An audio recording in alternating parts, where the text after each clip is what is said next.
Okay, so today I'm gonna show you guys how to deadlift and how to deadlift safely. I keep on fucking up that word, but how to deadlift safely. So let me show you guys how to set up the bar and all of that right about now. Okay, so what some people do, they usually have this like set up already, like up to like waist level or knees level or hips level, or I guess like quad level. I'm gonna show you.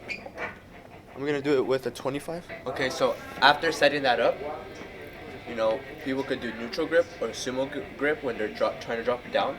I always do neutral grip. Grab it. Don't try to use any of your back, or don't try to use a lot of like stress.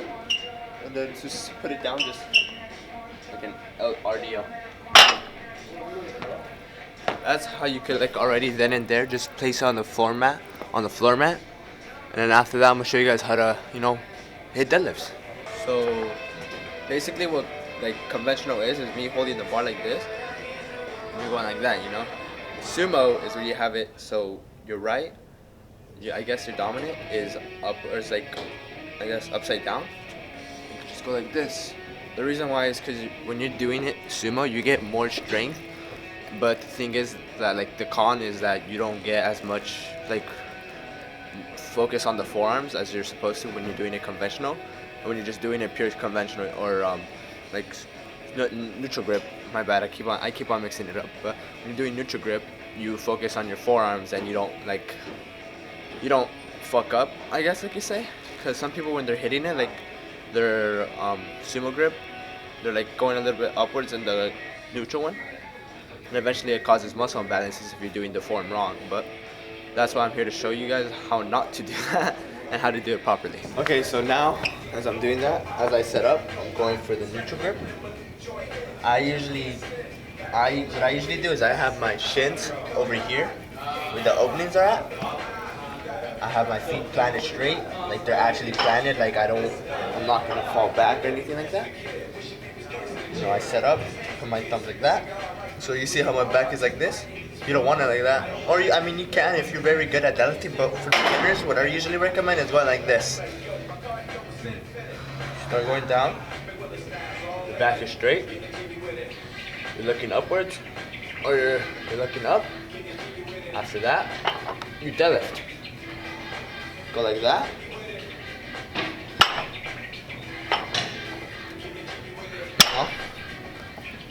And that's basically how you can do it, you know, for deadlifting. I mean, back straight, you have it conventional or neutral grip.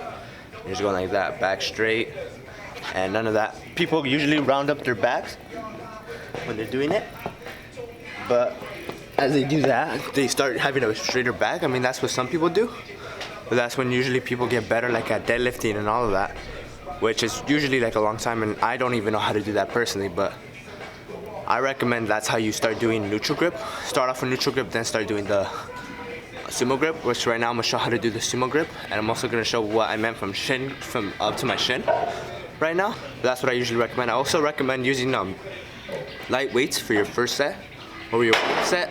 So like your warm-up set is gonna be like a 25 in each side, a 10 in each side, and after that build up, you know, by 20s. So like 25 to 45 to 45 to a 45 with the 35 or 45 with the 25, you know, until you're 1 rep max, or you're, you know, 4 to 8 max.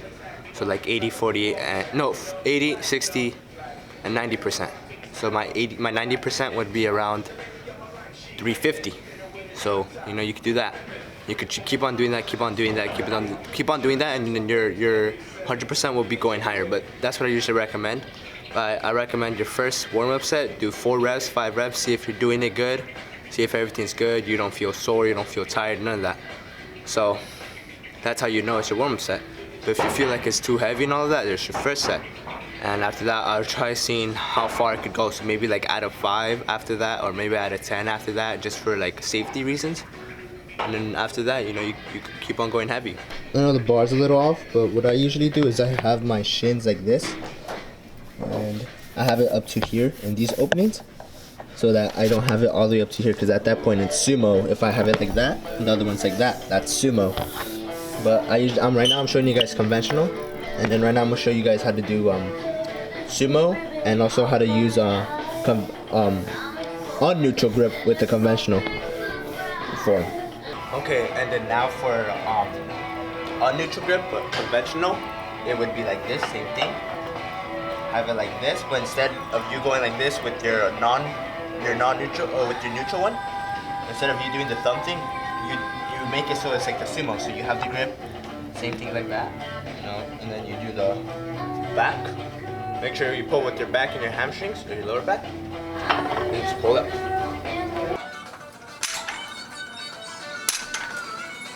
Okay, so what I recommend is having the bar to be straight.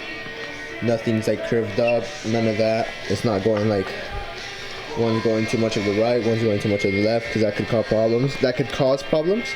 Okay, and so basically what I was saying is with your neutral grip or with the only neutral hand that you have, you're going like this. Same thing with the sumo. So your neutral is your non-dominant is gonna go like this, and then your dominant is gonna go like this.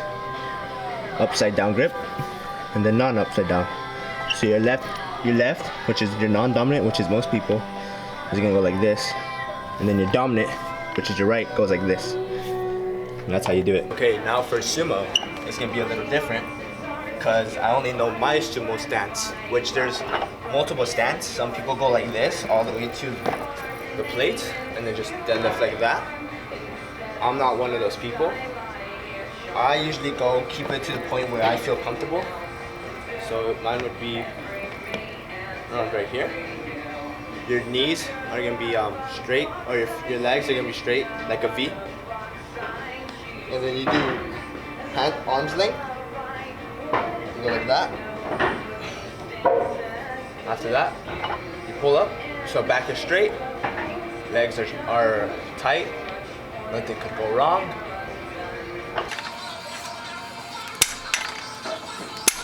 So basically going like this, so it's a V. When you're locking out, your legs are gonna be a V. Lock out with your back and your legs at the same time. Nothing goes first and nothing goes last. People go like this,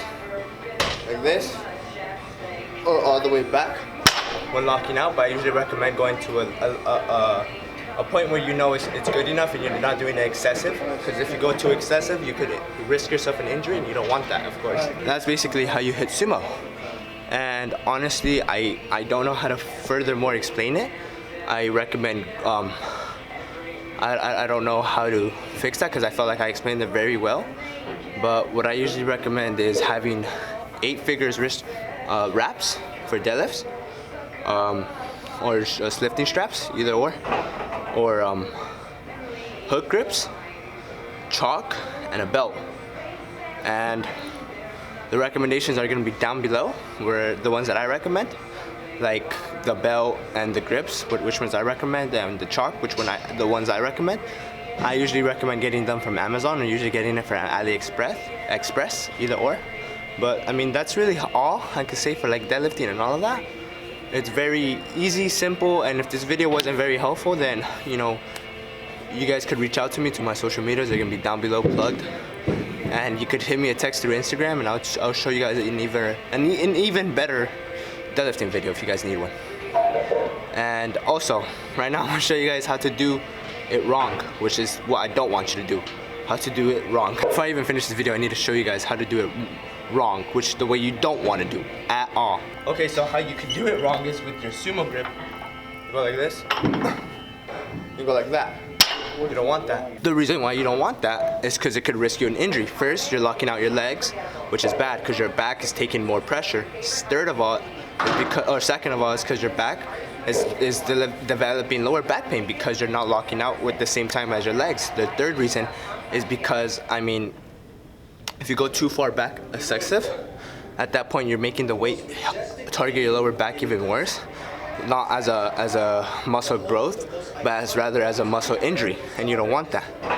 And also how to hit sumo, fully sumo, is like this. Same thing like this. You have your upside down dominant hand, going like that. Everything straight, back is straight, upwards. Legs are straight, planted. They're pointing outwards or inwards, either or how you feel comfortable.